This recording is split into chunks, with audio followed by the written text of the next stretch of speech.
Jai Radha Madhava Kunja Bihari.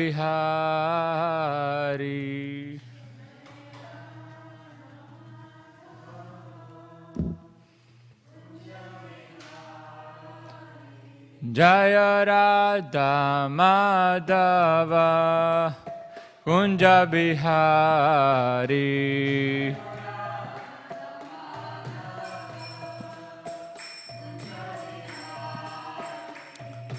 Gopi Jana Vallabha Girivaradari.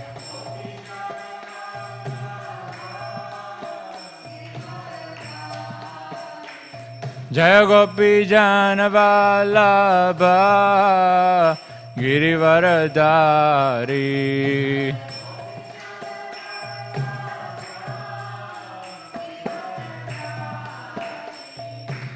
Yashodanandana Vraja Jana Ranjana. Yashodanandana Vraja Jana Ranjana. Jamuna Tira Vanachari.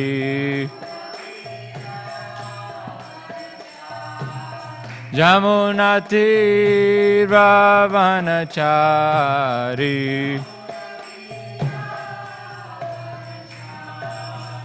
Jaya Radha Madhava Kunja Bihari.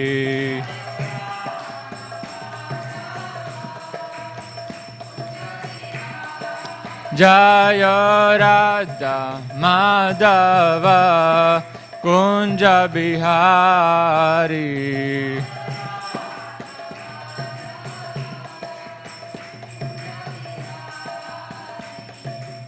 Gopi Jana Vallabha Girivaradari.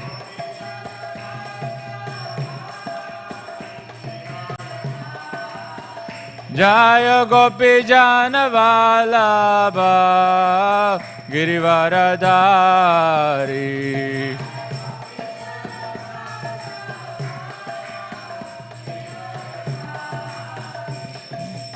Yashodanandana Vraja Jana Ranjana.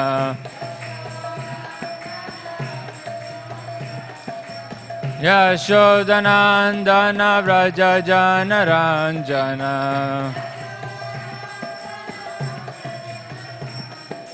Jamuna Tira Vanachari. Jamuna Tira Vanachari.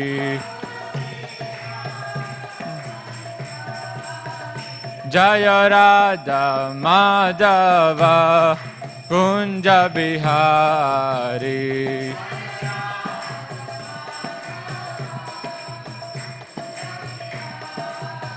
Jaya Prabhupada, Jai Prabhupada. Prabhupada, Jai Prabhupada.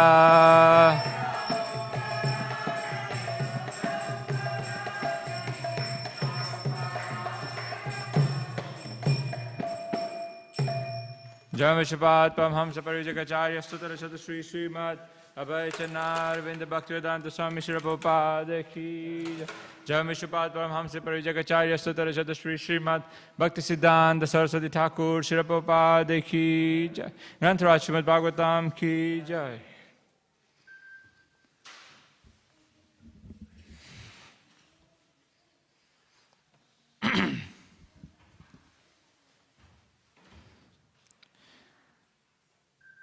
Om Namo Bhagavate Vasudevaya. Om Namo Bhagavate Vasudevaya. Om Namo Bhagavate Vasudevaya.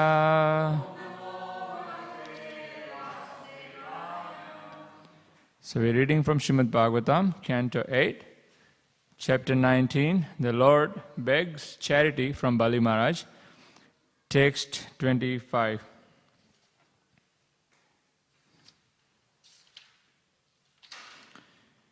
Pumsoyam samsriter hetur asantosho artha kamayo yadrichayo papannena santosho muktaye smrita. Pumsoyam samsriter hetur asantosho artha kamayo yadrichayo papannena santosho muktaye smrita.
Matajis.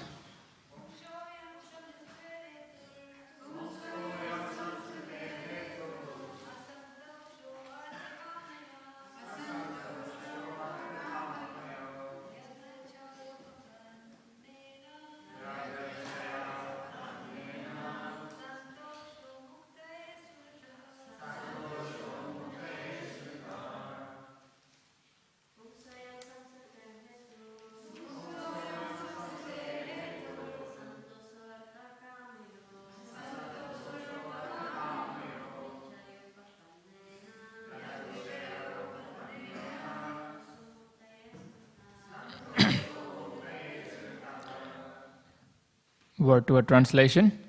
Pumsa of the living entity. I am this. Samsmrite of the continuation of material existence. Hetu, the cause.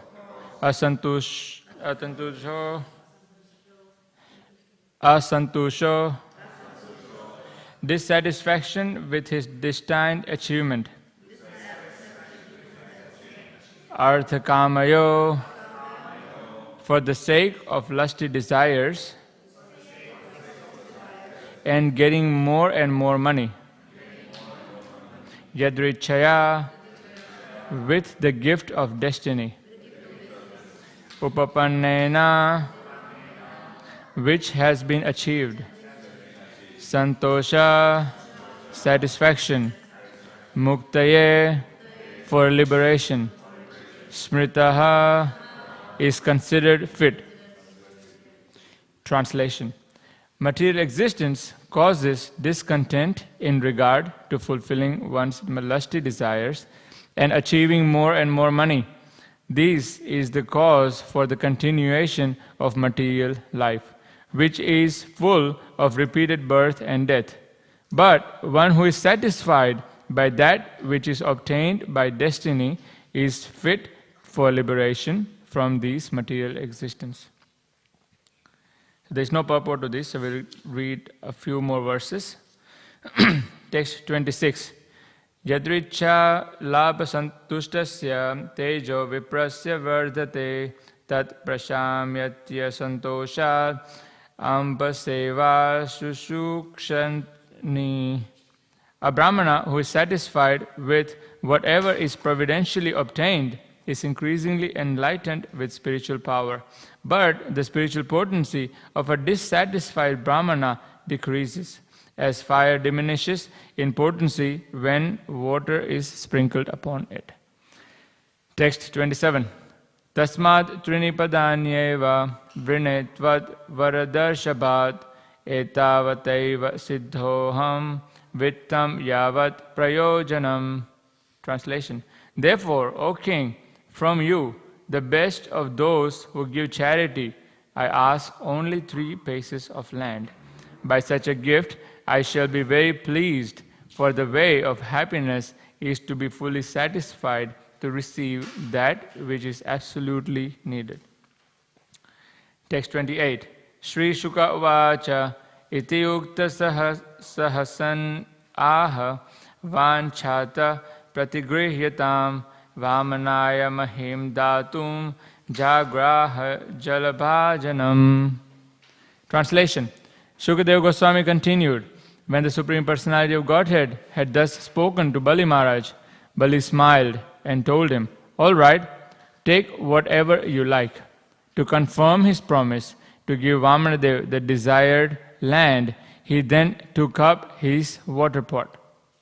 Vishnave kshamam pradasyantam ushana asureshwaram jhanam chikirshitam vishnu shishyam praha vidam vara. Understanding Lord Vishnu's response, understanding Lord Vishnu's purpose, Shukracharya, the best of the learned, immediately spoke as follows to his disciple, who was about to offer everything to Lord Vamanadev. Text 30. Shri Shukha Uvacha Esha Vairochane Shakshat Bhagavan Vishnur Avyaya Kashyapad Aditer Jato Devanam Karya Sadhaka. Shukracharya said, O son of Virochan, this brahmachari in the form of a dwarf is directly the imperishable Supreme Personality of Godhead Vishnu. Accepting Kashyapa Muni as his father and Aditi as his mother, he has now appeared in order to fulfill the interests of the demigods. Text 31. Pratishrutam tvayai tasmai yad anartham ajanata nasadu manya daityanam mahan upagatonaya. Translation. You do not know what a dangerous position you have accepted by promising to give him land. I do not think that this promise is good for you. It will bring great harm to the demons. Text 32. Eshate sthanam aishwaryam shriyam tejo yashashrutam dasyati achidya shakraya maya manavako hari. Translation. This person falsely appearing as a brahmachari is actually the Supreme Personality of Godhead, Hare, who has come in this form to take away all your land, wealth, beauty, power, fame, and education. After taking everything from you, he will deliver it to Indra, your enemy. Purport. Srila Vishwanath Chakravarti Thakur explains in this regard that the very word Hare means one who takes away. If one connects himself with Hare, the Supreme Personality of Godhead, the Lord takes away all his miseries. And in the beginning, the Lord also superficially appears to take away all his material possessions, reputation, education, and beauty. As stated in Śrīmad Bhāgavatam, Canto 10, Chapter 88, Verse 8, Yasyaham anugrinami harishya taddanam shanay. The Lord said to Maharaj Yudhishthir, the first installment of my mercy toward a devotee is that I take away all his possessions, especially his material opulence, his money. This is the special favor of the Lord toward a sincere devotee. If a sincere devotee wants Krishna above everything, but at the same time is attached to material possessions which hinder his advancement in Krishna consciousness. By tactics, the Lord takes away all his possessions. Here Śukracharya says that this dwarf brahmachari would take away everything. Thus, he indicates that the Lord will take away all one's material possessions and also one's mind. If one delivers his mind to the lotus feet of Krishna, savai mana Krishna padaravindayo, one can naturally sacrifice everything to satisfy him. Although Bali Maharaj was a devotee, he was attached to material possessions. And therefore, the Lord, being very kind to him, showed him special favor by appearing as Lord Vamana to take away all his material possessions and his mind as well.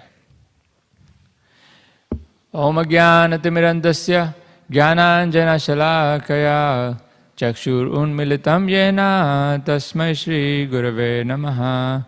Jai Shri Krishna Chaitanya Prabhu Nityananda Shri Advaita Gadadhar Shivasadi Gaura Bhakta Vrinda. Hare Krishna Krishna Krishna Hare Hare, Hare Rama Rama Rama Hare Hare.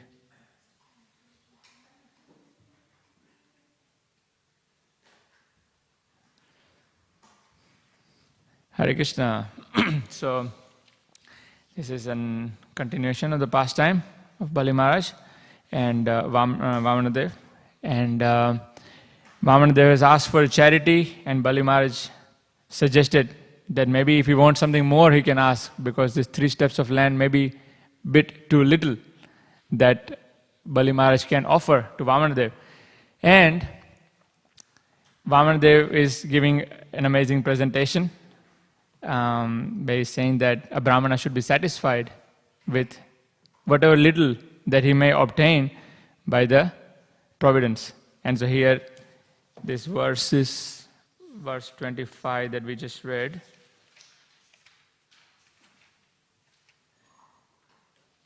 It's mentioning, I think this is very similar to the verse that we had yesterday, which is about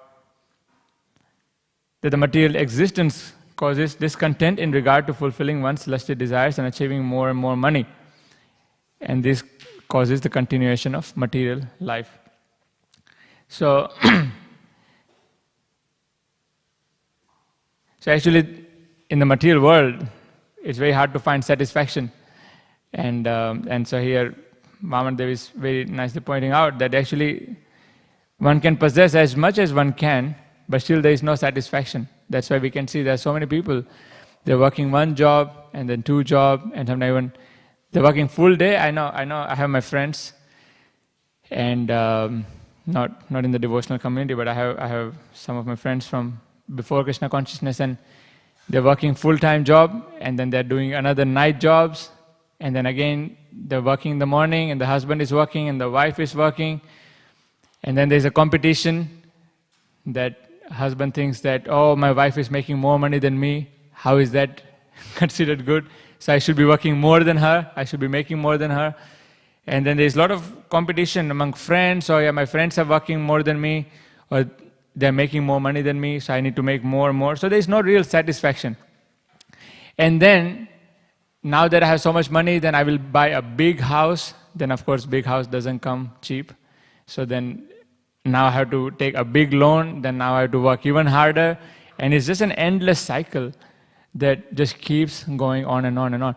And at the end of the day, they hardly have any time to live in the house, they hardly have time to eat properly. And so, people don't really know how to eat properly, people don't really know they can't really sleep properly, they can't have proper time with their friends or family, they live such an unhealthy lifestyle.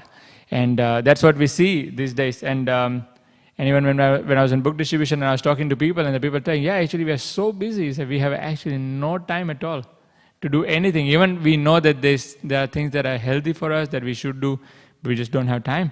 And that actually because people don't know how to live a simple life. And so here Vamanadev is pointing out that because there is no satisfaction in living a simple life, so therefore people has to keep working harder and harder to gain more and more money, to accumulate more and more land, because there is no satisfaction just living a simple life. And so Prabhupada said something very nice. He said that one cannot live a simple life unless one has devotion in the heart. So that devotion in the heart is very important. Otherwise, one will never be satisfied, because we are born in these modern times and grew up in these modern times where life is very complicated. Nothing is simple, nothing is straightforward. Everything has to be more and better, and everything has to be complicated. So even when we find out that, okay, living a simple life can actually be satisfying, it's very hard for us to live such a life. So therefore Prabhupada instituted Varnashram, Prabhupada instituted farm communities where devotees can live a simple lifestyle. But it's very hard to live such a simple lifestyle unless one has some devotion in the heart.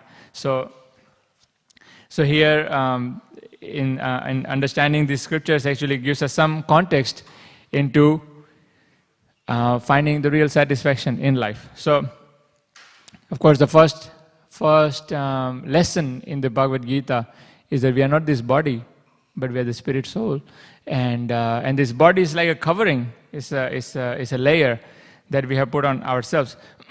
But because this body because we have had this covering for so long, that we are conditioned to think that we are this body, and we are actually identifying with the body, and we are identifying everything that belongs to the body as ours, and we identify whatever satisfies the body or the senses, or the titillations of the senses. We think that that's happiness, that the nice music for the ears, or nice form for the eyes, or nice smells for the nose, and we think that all that is actually happiness. And anything that disturbs that sensory pleasure, then we call that distress.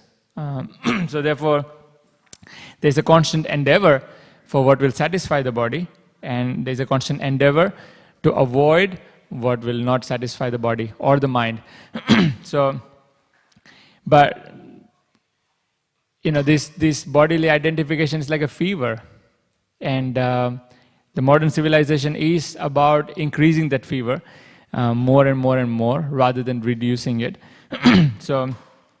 But this fever should be somehow reduced through our lifestyle, through our goals in life. And Krishna says in Bhagavad Gita, he said, Mama evamsha jiva loke, jiva bhuta sanatana. He said, actually all these living entities, they are my parts and parcels. Mama evamsha jiva loke, is my parts and parcel. Jiva bhuta sanatana, they're eternal living entities of a higher nature. This material nature is of a lower nature, but the living entities belong to a higher nature. But having forgotten that higher nature, we are struggling very hard in this material existence. And therefore Krishna says it's karshati, and Prabhupada gives so many lectures on that, on karshati. He says it's struggling very hard for material existence to somehow or other try and squeeze out every bit of enjoyment or pleasure that we can get out of this body or this material world. But actually it's very hard to find enjoyment here. So again, the material civilization is about constantly increasing the fever, but we are trying to somehow reduce this fever, and because it's an unhealthy state of condition. So this fever is not natural, and so therefore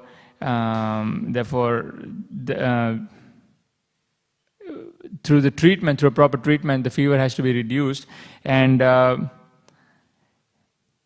when Krishna is saying here in this verse, where he's explaining that,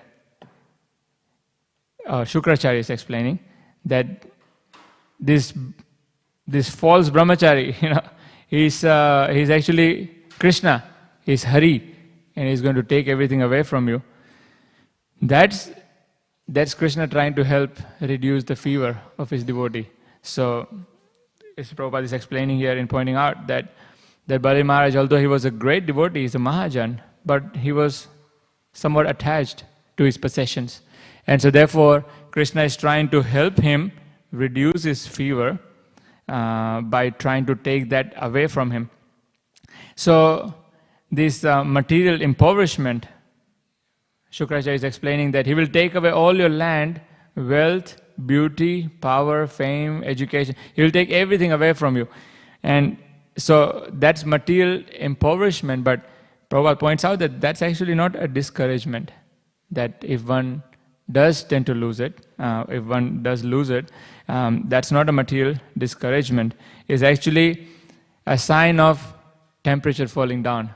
So it's a good sign.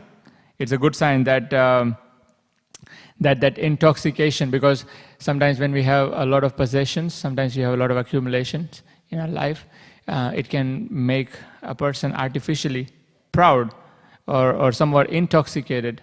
And so if we start to have that illusioned life, then Krishna tricks us and he takes it away somehow or the other, like he's tricking at the moment for Bali Maharaj. And so Prabhupada in one of the purports, he points out that such grossly illusioned, if devotee gets illusioned by such attachments and possessions, then he becomes unfit for the entrance into the kingdom of God. So therefore, Krishna is directly helping him by taking that away. And we know in the pastime of Srila Prabhupada, who was trying to follow the instruction of his spiritual master, and he was trying to somehow accumulate enough wealth so that he can actually go to the West to preach Krishna consciousness, because his spiritual master instructed him to go in the English-speaking countries and preach there. And Prabhupada was trying his best to go, but he was thinking that, if I don't have any money, if I don't have any books, then what will I go and do there?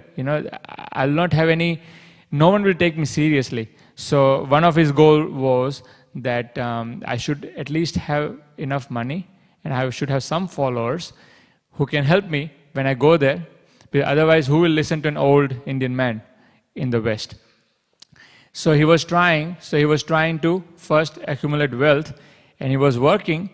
And actually Prabhupada was a very, very intelligent, even materially speaking, and he was very successful in his Ayurvedic practice. And he had business, and he had set up a business in Allahabad, in Prayag, but then it failed. And then Prabhupada tried again and it failed, and Prabhupada tried again and it failed.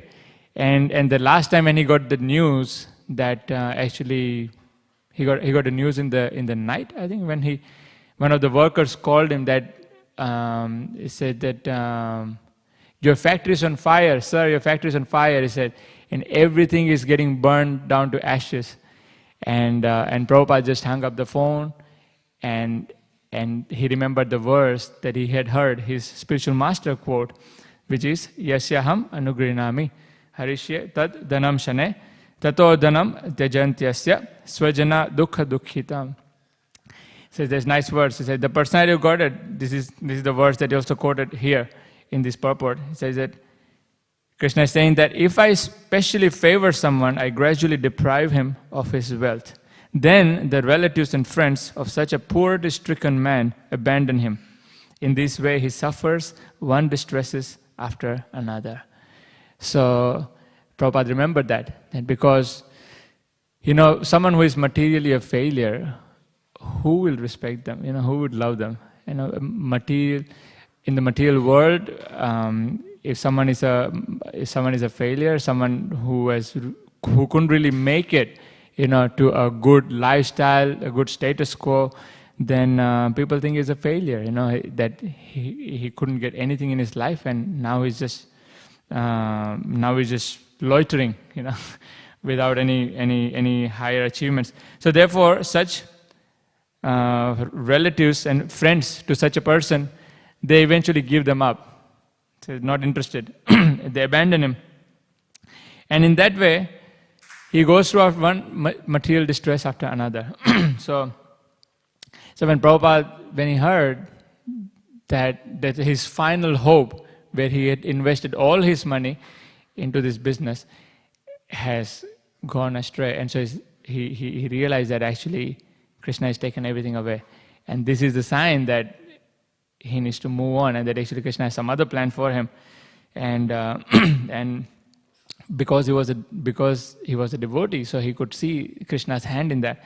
And something very similar also happened in the pastime of Avanti Brahmana, who we read about in the 11th canto of Bhagavatam, where he was a Brahmana, but he was a very stingy person. He's a very, very stingy person. So therefore, at one point, he lost his wealth, and after losing his wealth, he actually lost all his friends and he lost all his family.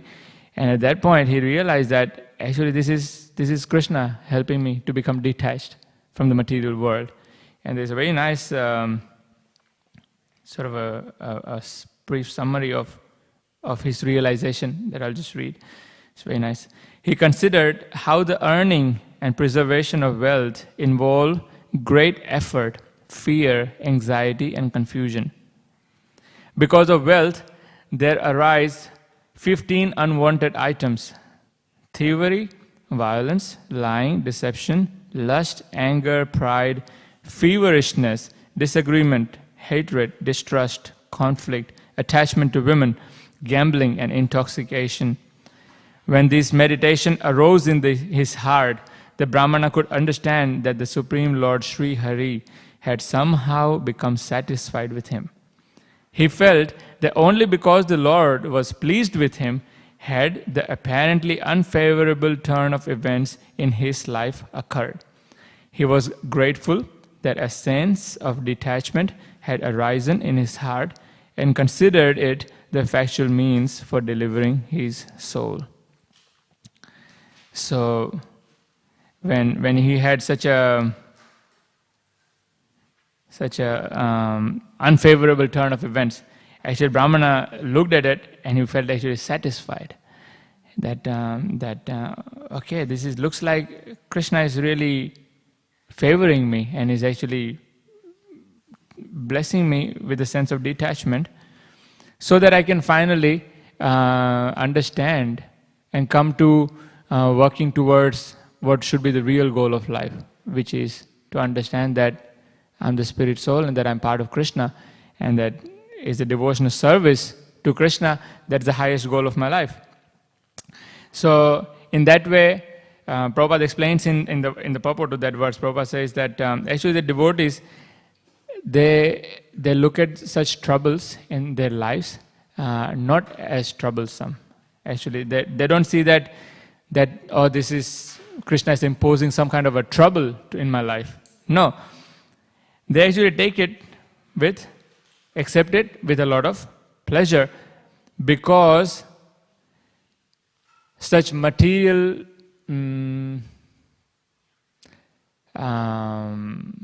loss actually gives them a much higher sense of happiness. Just like sometimes there is a boil, and sometimes you need to pop that boil to actually get the pus out, so you can actually help recover. So that pus, you can just blow some air on that boil, and it might feel a little bit good. But Krishna is like a doctor, and he pops that boil, and it's a little painful, it's a little stinging, but it's for ultimate good. So it stings, but then Krishna clears it away, and eventually it would help us get into our normal state of health. So similarly, Krishna, by sometimes he can make these material arrangements where through some material loss we can actually come to a spiritual platform, a healthy platform. And also there's also Prabhupada explains that there's also another reason why there's this taking away of the material possessions. Why does Krishna do that? Why Krishna as Hare takes this away is also because Prabhupada is explaining that to maintain the confidentiality of devotional service. Saying so that those who are not so faithful or surrendered, they will run away from devotional service. Because, oh no, I don't want to lose. I have known people who say that I will worship Shiva, I'll worship Durga, I'll worship Ganesh, I'll worship anyone but Krishna. So why? So because if I worship, like I know that if I worship Shiva, I ask Shiva for something and he'll give me that. I just know I just need to follow the process, I'll get what I ask for. Same for Ganesh, same for Durga. But with Krishna, I can ask for whatever I want, but I don't know what he will do. So he actually got it. He understood. He understood that Krishna is completely independent. Krishna is not a business, into business deals. The demigods would do the business deals, but Krishna would not. And so he was very convinced that I will not worship Krishna because he can take anything away from me. And I don't want things taken away from me. So therefore they were not willing to chant Hare Krishna. Well, he understood one part of Krishna consciousness, right? That Krishna is completely independent. But what he did not understand is that Krishna is not only all-powerful, but is also all-knowing, and he knows what is best for his devotee, and actually gives or takes away what is good for his devotee. And he doesn't do so just blindly. Or Krishna is not keen to just make his devotees suffer. Rather, Krishna is able to do what is actually good for his devotee. And also, what happens with such apparent material loss is that devotee then becomes very dependent on Krishna, and he becomes more and more surrendered to his Lord. And so therefore, there's a very nice verse Queen Kunti says in Bhagavatam, says, Janmeshwara Shuta Shribi Yadamana Madapuman Naiva Hartya Bitatum Vai Tam Akinchana Gocharam. He says that your lordship can easily be approached by those who are materially exhausted. Those people who are very optimistic about the material progress in their journey, in their life, who are hoping for more fame, more beauty, more education, more wealth, and who are optimistic about it, who are thinking that by all these advancement in material possessions, that I will actually be satisfied, that I'll actually become happy. Such people who have a lot of hopes on material life, they cannot fully surrender to Krishna. They cannot call out to Krishna that, oh Krishna, or oh Govinda, please help. They cannot call out with so much of sincerity. But those people who are somewhat materially exhausted, then they can actually call out. Just like when we are distributing books, it's very hard, because people can treat us in all different ways. Sometimes we don't know how to approach people, or we may not necessarily understand what mood they're into, or sometimes we are going through our own struggles. So to stop people itself is a big challenge. Then to give them a book is another big challenge. Then to ask them for a donation. Then again to cover the cost of the books. There's so many challenges are there. But because there are so many challenges, so therefore we are forced to pray to Krishna. Krishna, please help, because I know I can't do this. I don't have the strength to do this by myself. So Krishna, please help. So in that way, we become very dependent, and we become actually very surrendered to Krishna, and we chant and we call out more feelingly.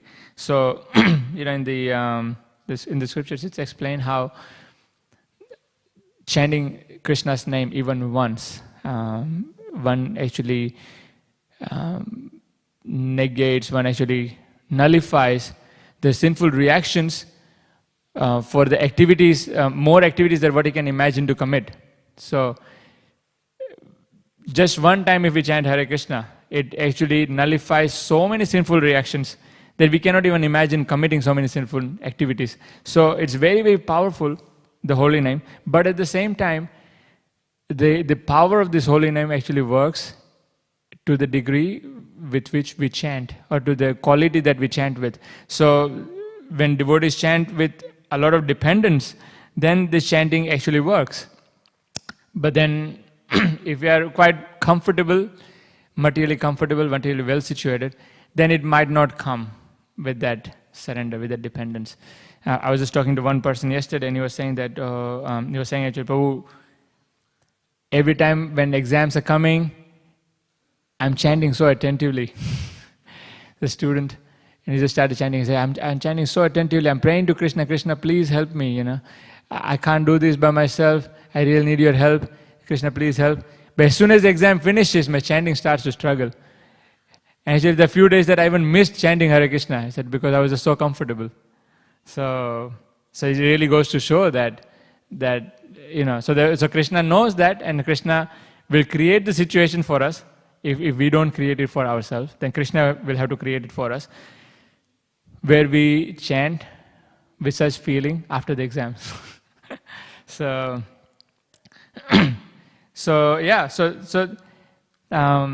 there's another point that Prabhupada also explains here, is that when Krishna is taking everything away, Krishna is also taking away one's mind.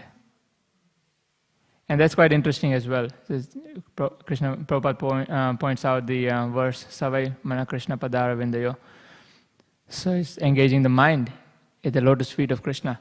And that's very important as well, because we are where our mind is. We can be engaged in devotional service, but our mind can be somewhere else. We can be chanting Hare Krishna, our mind can be somewhere else, thinking about what happened yesterday or what we are going to do today. We are making all this to-do list. Actually, in the chanting time, so many things get done for a lot of devotees. They plan the whole day, they plan the meals, they plan the, everything, what they're going to tell their employers, and with the career plans, the 5-year plans, the 10-year plans, everything gets done in the 2 hours of chanting. So our mind is everywhere. Even while doing different services, our mind can be going around different places. So it's very important. And so we can see that that's where we are at. Where our mind is going is where we are at. That's where our consciousness actually is. So part of Krishna consciousness is also we need to bring our mind to Krishna. Bring our mind to the holy name. And so therefore this process of Krishna consciousness is actually about how purifying the mind and bringing the mind to Krishna. And here in this verse again, when Krishna is taking everything away, Krishna is also taking away one's mind. And when we are engaged in devotional service, actually we are sincerely engaged in devotional service, then mind becomes very absorbed. Like for a lot of devotees, we had this time we had a special, for our marathon we had a special challenge. We had what we call the OBAD challenge. Means usually we call it one book a day, but for the marathon we called it one Bhagavad Gita a day. So it's OBAD challenge. And so the plan was that all the devotees will try and distribute one book, one Bhagavad Gita a day. And a lot of devotees started with one Bhagavad Gita a day. But then, it's not easy, because once you do one Bhagavad Gita, once you distribute one book, it's not easy to just stop. Because it's so nice. It's actually so fun, because you went out there, you just stopped someone and you gave them book, and that person actually took the book and they gave a donation and they were appreciative of what you do. So it becomes so intoxicating that, oh really, like I wonder if there is more than one person like this on the street, So then the person actually tries to distribute another book, and then oh actually this is nice, people are liking it. Maybe let me try one more time. And so usually the devotees went out for one book, but then they ended up distributing like 3, 4, 5 books. And that went on for a lot of devotees, that went on for like a few days, couple of weeks, 2 weeks or something. And then I got a call from a couple of devotees, say that, Prabhu, hang on a minute. I thought there was just one book a day, but now I figure out that there is a competition going on here. I see that there's scoreboards and that the devotees are aiming for like this top 20 and top 15 and top 10 and more, trying to distribute more books than the other friends, and there's this book points, and then there's like, I'm this far behind from this. So they, wait a minute, so then all of a sudden now they're completely absorbed in thinking how can I get to that level of distribution? How can I distribute that many books?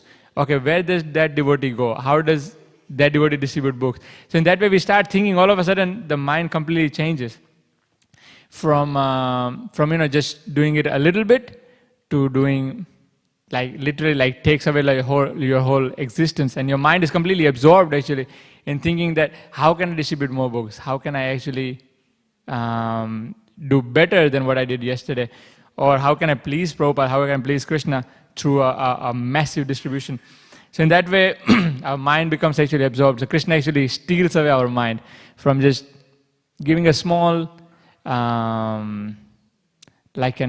temptation. Okay, just one book, you can do one book. That's easy. And you try that and hey, this is actually amazing. So that's why Rupa Goswami says a very nice verse where he says that, I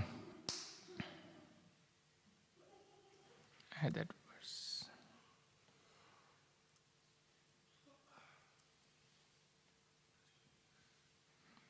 Can't find it, but where it says that that if you want to enjoy the material life, then don't look at the three bending form of Krishna standing on the Keshi Ghat. He goes on to explain the beauty of Krishna, and because when we engage in Krishna consciousness, we actually engage in Krishna service, then it's so satisfying, it's so purifying for the mind, that our mind actually starts to go more towards that. Actually, when we come and when we see Radha Vallabha, when we see Gaurnitai, when we see Jagannath Baladev Subhadra, and when we see their beautiful forms and how well they're decorated, then our mind actually becomes completely absorbed in thinking of their beauty. And the more that we actually absorb our eyes and our mind in looking and drinking that beauty, then our mind becomes completely absorbed. And in that way, Krishna steals away that mind. Otherwise, that mind just keeps going into this material beauty, which is very temporary and really not satisfying. So even though in this verse where Shukracharya is explaining, the Krishna will actually take away everything from you, and Bali Maharaj is going to give an amazing response to that, that if actually everything belongs to Krishna, then how am I going to keep it anyway, But actually when we give everything to Krishna, before Krishna steals it away from us, then it's better and it's less painful, because Krishna is going to take it away from us anyway. Just like Prabhupada said that there's a nice video of Prabhupada, it's very animated, and he's explaining that, for those who don't believe in God, then at the end of their life they'll have to believe. Because then the Prabhupada says, big eyes, because God will come as death. He'll take everything away from him. When you fall flat on your face and then everything is gone, now what can you do? Now you can't hold anything. So it's better to give Krishna before Krishna takes it away from us. And use everything in Krishna's service, in other words.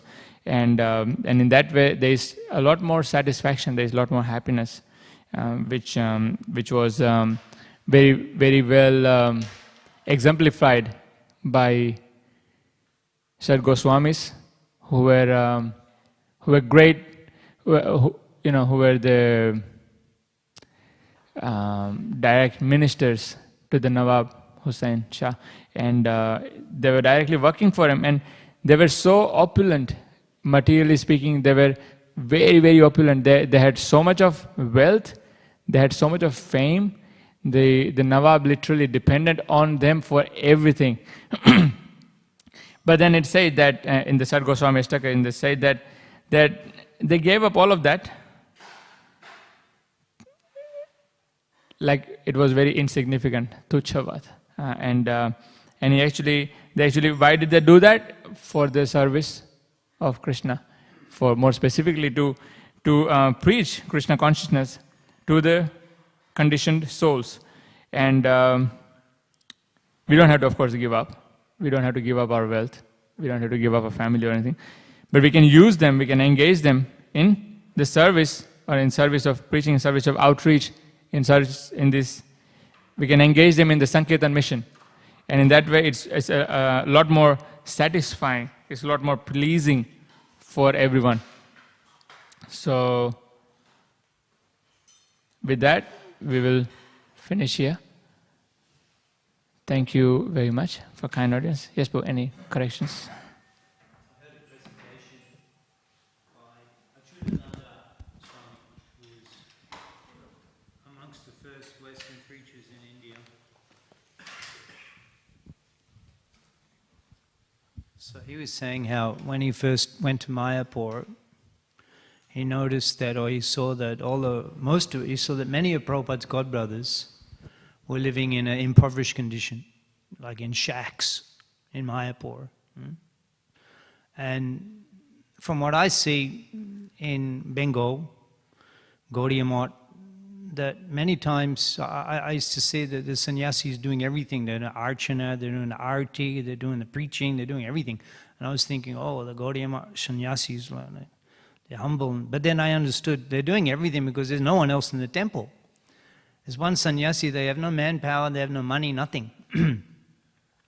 So we can see many sadhus, many Babajis, they're living in impoverished condition. But in ISKCON, I don't see that.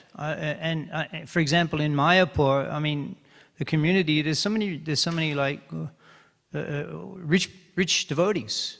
Having come to ISKCON, they're coming from an impoverished background, and have come to ISKCON and become very rich. And I mean, that's Mayapur, and in India in general, I mean, ISKCON is very opulent. And people that come to ISKCON from an impoverished background also become very opulent. Many examples. And I'm an example also. We came from nothing and then you become so much facility. So we don't, and even in the communities and grihastas, and we don't see anyone in an impoverished condition in ISKCON. So is that something, what are your thoughts on that? Because does that mean we're not specially favored, or it's something to do with preaching Krishna consciousness, or what are your thoughts on that? So I can share what I think, but then I would like to hear from you on that. But my understanding is Krishna can give and Krishna can take away, and Krishna gives what is necessary for the devotees and what's necessary for the Sankirtan, for the outreach. So the devotees are quite in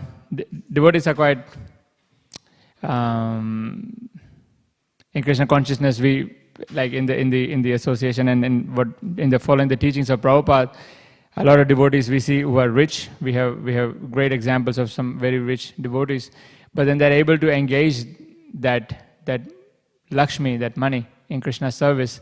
And so then there is nothing wrong in having money. Nothing wrong in having the comforts if that allows you to continue to serve Krishna.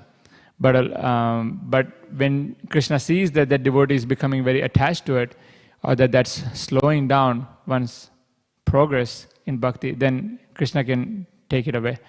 So I think, yeah, where Lakshmi is, where Narayan is, and so because Krishna is so nicely worshipped here, the Lakshmi is also present.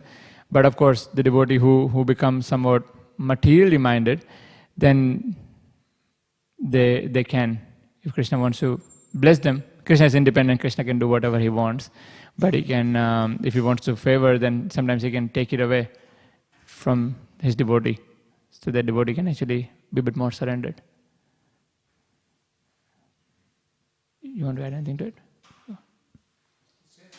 Prabhupada, it was not that, he wanted to make money for the preaching.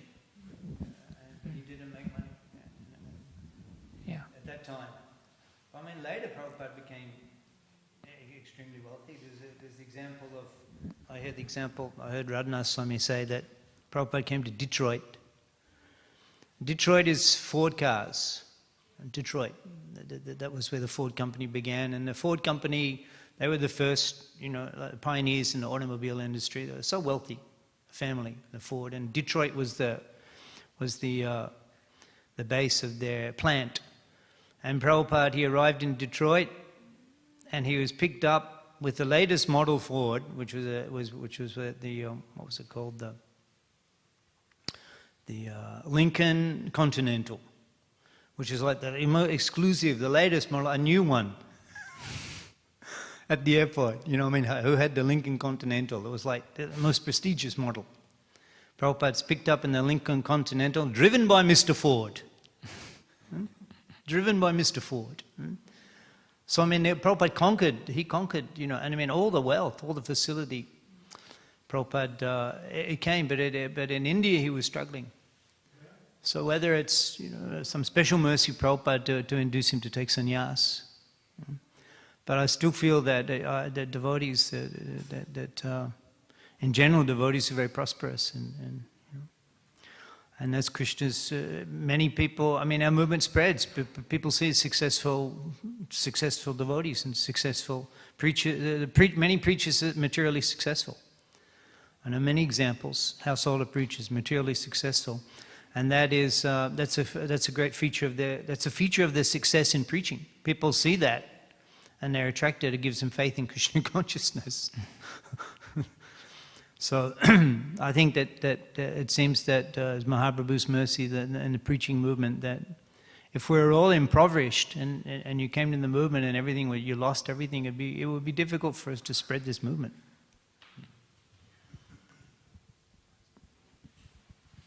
Thank you. Yes.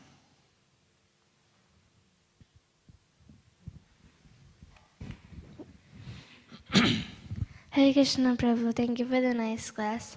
Prabhu, you mentioned how in this pastime, Lord Krishna bestows his special mercy on Bali Maharaj by taking away all his opulence and by helping him get more detached from this material world.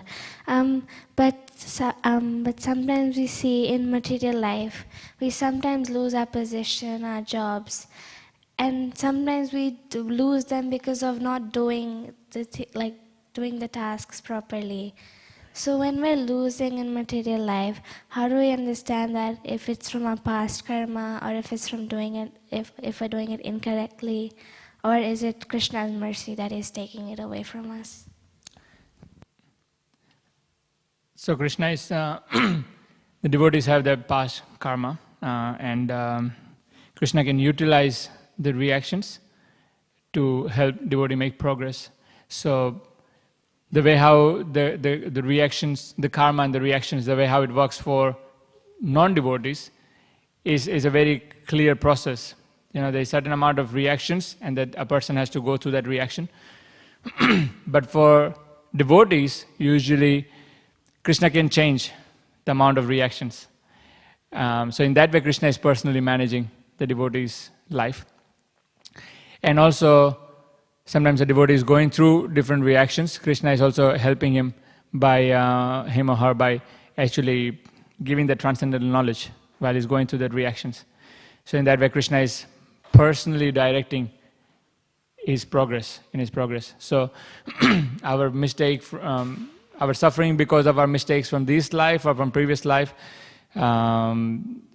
we very likely we are going, because we are not pure devotees yet, so very likely that we are going through the reactions of what we have done. But if we are sincere in our practice, then Krishna can utilize that reaction to help us make further progress. Yes, Boo? Yeah. Yes, please. This thought just came to mind, how I know at least perhaps 6 families or more, maybe 10, who were in the Middle East. That's considered very successful. That was South Indians. That's considered very successful, the engineers working in the Middle East, making so much money. And that's considered very successful for an Indian society, to be able to work in the foreign countries as a professional. And I know the example of at least maybe 10 families. They lost their jobs during the pandemic, lost their jobs, and it was kind of like, a great disaster. And they came to Mayapur, and how they've become so established, how they've become so advanced in spiritual life and taken on leadership responsibilities. I know 3 or 4 devotees have taken on leadership responsibilities in Mayapur that perhaps they would not have done, had they not lost their jobs. At the time it seemed like everything was lost. But they became so spiritually enriched, coming to Mayapur and taking on those service responsibilities. And of course, they're living comfortably and in prosperous lives in Mayapur. So it seems like Krishna, that's special mercy. They've become so advanced in spiritual life as a result of losing the material, which they wouldn't have made that move if because you become attached. You become attached to the comfort, to the situation. So they got special mercy of Krishna, no doubt. But on the other hand, you also see Krishna fulfills the desires of many devotees that desiring happiness and prosperity, and Krishna fulfills that, and they're also getting mercy. So it seems like, as you said, up to Krishna. In any case, it's all mercy. Yeah, it's completely independent. I think also a lot of devotees in the moment, I think part of their wealthy situation is also part of their karmic reaction. They will be quite comfortably situated. It's also because of their past good karmas, and again, Krishna is helping us and getting purified in our comfortable situation, so we can practice bhakti nicely. So yeah, thank you. Okay, thank you very much. Śrīmad Bhāgavatam ki jai, Śrīla Prabhupada ki jai.